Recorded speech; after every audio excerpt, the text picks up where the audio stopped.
warahmatullahi wabarakatuh. Perkenalkan, nama saya Rifki Apriyandi Zuhdi. Saya adalah mahasiswa Teknik Geofisika Institut Teknologi Sumatera. Saat ini saya akan menjalani KKN tahun ajaran 2020-2021 yang bermitra dengan Sekolah SMA Muhammadiyah Gisting. Saya berasal dari kelompok 200. Di sini saya akan membawa materi, yaitu tanggap bencana tanah longsor. Pertama-tama saya akan memperkenalkan anggota-anggota kelompok saya, yaitu yang pertama ada Anissa Fadila Fitria dari arsitektur, Anissa Zulistia dari farmasi, Yan Panji Saputra dari teknik elektro, Reni Silvia Dewi dari teknik fisika, saya sendiri Rifki Apriyandi Zuhdi dari teknik geofisika, Ringo Galisa Dewo dari teknik informatika, Komang Krisna Deva dari teknik sipil, dan Ahmad Raffi Apriliawan dari teknik sistem energi. Oke, kita mulai aja agendanya, yaitu yang pertama ada pengertian tanah longsor, yang kedua ada mekanisme terjadinya tanah longsor, yang ketiga klasifikasi tanah longsor, yang keempat gejala umum terjadinya tanah longsor, yang kelima faktor penyebab terjadinya tanah longsor, dan yang terakhir yang keenam yaitu mitigasi bencana tanah longsor. Oke, yang pertama itu ada pengertian tanah longsor. Kalian tahu nggak sih apa itu tanah longsor? Tanah longsor sendiri adalah perpindahan material pembentuk lereng berupa batuan, bahan rombakan, tanah atau material campuran tersebut yang bergerak ke bawah atau keluar dari lereng. Nah, kemudian gimana sih bisa terjadi tanah longsor? Nah, pada prinsipnya tanah longsor ini terjadi bila gaya pendorong pada lereng lebih besar daripada gaya penahannya. Nah, gaya penahan ini dipengaruhi oleh kekuatan batuan dan kepadatan tanah. Jadi, semakin kuat batuan dan semakin padat tanah, maka gaya penahan dari tanah tersebut akan semakin baik. Sehingga longsor pun dapat diminimalisir gitu. Terus sedangkan gaya pendorong dipengaruhi oleh besarnya sudut lereng, air, beban serta berat jenis tanah batuan. Selanjutnya ada klasifikasi tanah longsor. Nah, klasifikasi tanah longsor ini dibagi menjadi tiga. Yang pertama berdasarkan kedalaman longsoran, yang kedua material penyusun, dan yang ketiga berdasarkan jenis pergerakan. Nah, dalam klasifikasi berdasarkan kedalaman longsoran ini ada tiga lagi. Yang pertama itu longsor permukaan. Nah, longsor permukaan ini terjadi apabila kedalaman longsoran ini kurang dari 1,5 meter. Terus ada longsor dangkal yang kedalamannya 1,5 sampai dengan 5 meter. Longsor dalam yang kedalamannya 5 sampai 20 meter. Terus ada klasifikasi berdasarkan material penyusun. Nah, material penyusun ini ada tiga, yaitu batuan, bahan rombakan, dan tanah. Terus ada klasifikasi jenis pergerakan.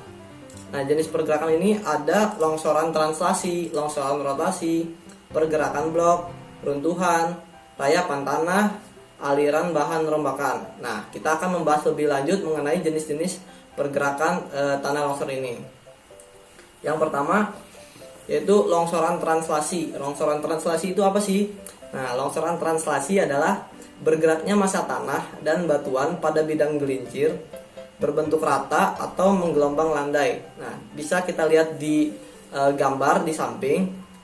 Itu bidang gelincirnya itu yang berwarna biru. Nah, bidang gelincirnya ini disebutkan berbentuk rata dan atau menggelombang landai. Nah, kita bisa melihat sendiri bentuknya memang rata dan menggelombangnya landai. Maksudnya menggelombang landai itu hanya menggelombang sedikit saja gitu. Terus ada longsoran rotasi. Nah, kalau tadi di longsoran translasi itu bidang gelincirnya apa namanya rata atau menggelombang landai. Nah, di longsoran rotasi ini bidang gelincirnya itu berbentuk cekung, bisa dilihat di gambar juga. Itu yang coklat tua adalah bidang gelincirnya, dia bentuknya rotasi maksudnya berbentuk cekung. Oke. Selanjutnya ada pergerakan blok. Nah, dari namanya sendiri aja kita bisa tahu nih, pergerakan blok berarti blok yang bergerak. Nah, itu tuh merupakan perpindahan batuan yang bergerak pada bidang gelincir berbentuk rata. Nah, ini bidang gelincirnya berbentuk rata juga. Nah, ini bisa disebut juga longsoran translasi blok batu. Kenapa begitu? Karena tadi longsoran translasi kan pengertiannya di bidangnya bidang gelincirnya berbentuk rata. Nah, ini juga berbentuk rata, tapi yang membedakannya itu yang tadi itu kan tanahnya ya mawur aja gitu kan. Nah, kalau yang pergerakan blok ini yang longsor itu baloknya, blok tanahnya gitu. Terus ada runtuhan batu. Nah, runtuhan batu ini terjadi ketika sejumlah besar batuan atau material bergerak ke bawah dengan cara jatuh bebas gitu. Tiba-tiba jatuh aja karena ada penyebabnya sih pastinya. Terus biasanya terjadi pada lereng yang terjal hingga menggantung. Biasanya kan kalian bisa lihat sih di film-film itu biasanya ada orang kan yang diri tuh di ujung di ujung tebing yang di sini nih. Nah, gitu. Tiba-tiba yang ujung ini retak aja gitu kan. Habis retak terus jatuh. Nah, itu yang dinamakan runtuhan batu. Terus ada rayapan tanah. Nah, rayapan tanah ini merupakan jenis tanah longsor yang bergeraknya tuh lambat. Kita hampir nggak bisa mengenalinya gitu. Setelah waktu yang cukup lama, longsor jenis ini bisa menyebabkan tiang-tiang listrik, terus pohon, sama rumah itu miring gitu. Jadi dia bergeraknya lambat tanpa kita sadari dan tiba-tiba miring gitu. Terus ada aliran bahan rombakan. Nah, aliran bahan rombakan ini merupakan massa tanah yang bergerak didorong oleh air. Nah, kecepatan aliran ini tergantung pada kemiringan lereng. Biasanya aliran bahan rombakan terjadi di sepanjang lembah dan mampu mencapai ratusan meter jauhnya. Terus kita akan mempelajari gejala umum terjadinya tanah longsor. Nah, biasanya kalau mau terjadi tanah longsor itu yang pertama adalah muncul retakan vertikal pada lereng. Nah, itu tadinya lereng yang biasa aja nggak ada retakannya, tiba-tiba terjadi retakan vertikal. Nah, retakan ini vertikal bukan horizontal. Itu merupakan gejala umum terjadinya tanah longsor. Terus ada munculnya mata air baru secara tiba-tiba. Nah, biasanya yang tebing ini tadinya kering gitu, tiba-tiba muncul air baru, mata air baru. Berarti kan kalau muncul mata air baru itu tebing ini basah gitu kan, karena basah ini menjadi lembek tebingnya. Nah, karena itu maka tebing ini bisa jadi longsor. Nah, merupakan gejala umumnya. Terus air sumur di sekitar lereng juga menjadi keruh. Dan tebing terlihat rapuh, kerikil mulai berjatuhan. Itu gejala umum yang biasanya itu mendekati longsor gitu. Terus selain itu pintu dan jendela sulit terbuka. Terus runtuhnya bagian tanah dalam jumlah besar. Pohon atau tiang itu banyak yang miring gitu. Tadinya lurus normal gitu, tiba-tiba kok miring. Nah, itu bisa jadi gejala umum terjadinya tanah longsor. Terus bisa juga halaman atau dalam rumah tiba-tiba ambles gitu. Oke, lanjut. Nah, faktor penyebab terjadinya tanah longsor. Apa aja sih faktor penyebab terjadinya tanah longsor? Nah, gini. Peningkatan kandungan air dalam lereng. Ini seperti yang tadi kita bahas sebelumnya. Karena banyaknya air dalam lereng, maka lereng itu menjadi lembek dan bisa menjadi faktor terjadinya tanah longsor. Terus kelerengan, semakin curam sudut lereng, maka itu semakin besar peluang lereng tersebut bisa menjadi longsor. Terus ada tekstur tanah. Tekstur tanah yang kurang padat itu bisa menjadi indikasi juga faktor penyebab tanah longsor. Nah, terus ada permeabilitas tanah.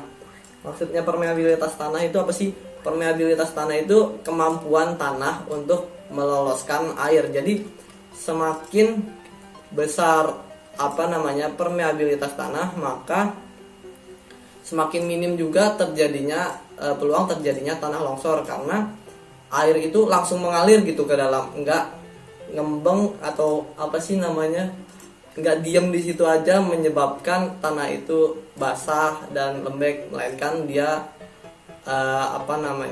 turun langsung gitu ke bawah. Terus penggunaan lahan, biasanya kadang-kadang tuh ada gitu yang bikin kolam lah, bikin sawah lah di lereng. Nah, yang kayak gitu-gitu juga faktor penyebab terjadinya tanah longsor. Terus ada kerapatan vegetasi. Maksudnya semakin banyak tanaman yang ditanam di lereng, maka itu akan mencegah terjadinya tanah longsor. Nah, struktur perlapisan batuan juga mempengaruhinya. Terus ada getaran pada lereng. Nah, biasanya getaran pada lereng ini bisa jadi dipengaruhi oleh mungkin ada gempa bumi atau ada alat berat di atas lereng itu kan, atau ada lalu lintas ya kan, mungkin ada jalan di situ ya kan, menyebabkan getaran dan menjadikan faktor penyebab terjadinya tanah longsor. Nah, terus yang kesembilan ada peningkatan beban. Nah, itu tadi yang mungkin alat berat ada di situ, mungkin lagi ada proyek gitu ya. Nah, karena tanahnya ini tidak sanggup menopang beratnya itu, maka itu juga menyebabkan terjadinya tanah longsor. Terus yang ke-10 ada pemotongan kaki lereng. Nah, pemotongan kaki lereng ini misalnya yang tadinya begini, tiba-tiba dipotong di sininya, ya kan? Itu menyebabkan mengurangnya daya cengkram tanah, sehingga bisa menimbulkan terjadinya tanah longsor. Kemudian kita akan membahas mengenai mitigasi bencana tanah longsor. Kalian tahu nggak apa itu mitigasi? Nah, mitigasi itu merupakan suatu upaya yang dilakukan untuk mengurangi dan atau menghapus kerugian dan korban yang mungkin terjadi akibat bencana apapun gitu. Nah, terus adapun mitigasi bencana yang dapat kita lakukan yaitu ada 3 sebelum terjadinya, yaitu merupakan upaya pencegahan, terus ketika terjadi tanah longsor, dan pasca tanah longsor. Nah, apa sih upaya kita untuk mencegah terjadinya tanah longsor? Yang pertama itu melakukan pemetaan guna mengenali daerah yang rawan terjadi longsor. Jadi kita tahu daerah-daerah mana gitu yang dapat merupakan daerah yang rawan longsor gitu. Terus mengurangi tingkat keterjalan lereng, membuat sistem drainase yang baik agar airnya itu tidak ngumpul di situ gitu, biar airnya keluar dari lereng itu supaya tidak menimbulkan terjadinya tanah longsor. Terus hindari membuat pemukiman atau fasilitas umum di daerah lereng. Membuat terasering, terus kita harus melakukan penghijauan dengan tanaman yang mempunyai akar yang kuat dan juga dalam agar dapat mencengkram tanah gitu biar enggak terjadi tanah longsor. Terus menutup rekahan pada lereng agar mencegah air masuk secara cepat ke dalam tanah. Tidak menebang pohon di lereng, tidak membuat sawah dan kolam ikan tadi. Terus kita harus waspada terhadap terjadinya hujan. Terus kita harus melakukan sosialisasi terkait bahaya dan potensi tanah longsor ini ke masyarakat luas supaya tidak terjadi korban jiwa gitu. Jadi mereka tuh tahu gitu. Terus ketika terjadi tanah longsor kita harus ngapain sih? Nah, yang pertama kita tuh harus segera menuju tempat evakuasi. Nah, yang kedua, saat musim hujan itu kita harus waspada karena biasanya tanah longsor ini rawan banget terjadi pas hujan, terus pas malam. Nah, itu solusinya kita harus adain piket gitu, jadwal piket guna memantau lingkungan sekitar. Terus apabila hujan turun lebat dan mulai terdengar gemuruh-gemuruh yang tidak biasa, kita segera menjauh dari lokasi yang paling dasar. Terus kita harus mengamankan peralatan yang mudah diamankan tentunya. Jangan menyusahkan diri sendiri gitu. Gue harus bawa ini nih, bawa itu tuh, jangan. Kita bawa yang enggak yang enggak merepotkan dan tidak berat gitu, bisa dibawa. Terus yang paling penting jangan panik dan tetap waspada. Terus kalau pas jalan itu hati-hati ya, karena kondisi tanah pijakan itu bisa jadi masih sangat labil. Nah, pasca tanah longsor, apa yang kita harus lakukan?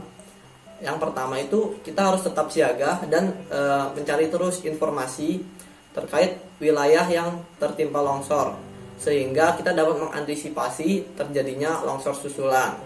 Terus melakukan penyelamatan dan pertolongan kepada korban yang terkena bencana tanah longsor, termasuk pemulihan psikis kalau ada korban yang trauma. Terus cari tempat aman, jauhi dulu lokasi terjadinya tanah longsor karena bisa aja itu terjadi tanah longsor susulan gitu. Terus melaporkan kerusakan yang ditimbulkan kepada petugas yang berwenang seperti BNPB atau BPBD. Terus menahan diri untuk tidak kembali ke rumah atau menyelamatkan barang jika keadaan belum dipastikan aman. Nah, itu dia beberapa upaya yang dapat kita lakukan dalam mitigasi bencana tanah longsor. Sekian penjelasan dari saya. Mohon maaf apabila terdapat kesalahan dalam penyampaian. Kurang lebihnya saya mohon maaf, pada Allah saya mohon ampun. Wassalamualaikum warahmatullahi wabarakatuh.